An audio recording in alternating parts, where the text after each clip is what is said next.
Noong mga panahon nung Spanish Conquistador, si Herman Cortez. So pumunta siya sa Mexico.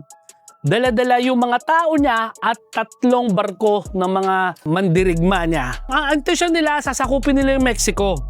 Yung ginawa niya kasi ang tumimo sa mga isipan ng mga historian. Ano yung ginawa niya? Pagdaong doon sa Mexico, na-realize nila na napakarami ng kalaban. Kung 500 yung kalaban, 100 lang sila. Pero para ma-motivate yung mga tauhan niya, ang ginawa niya, yung 3 barko na nasa dagat, sinunog na niya.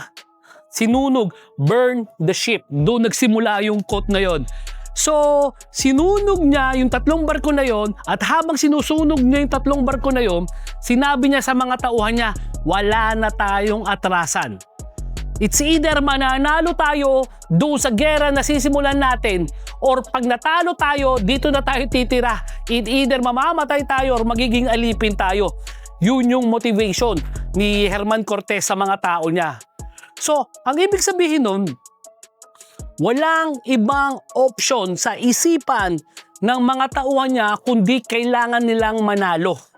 Otherwise, pag hindi sila nanalo, it's either napatay sila or magiging alipin sila dahil hindi na sila makaka-atras eh. Wala na silang uuwian, wala silang masasakyan. Diba? And lo and behold, ganun na nga ang nangyari, nanalo sa gera na yon si Hernan Cortez. Kahit na kukonti lang ang tao niya kumpara doon sa mga mandirigmang Aztec ng Mexico, mas marami yun.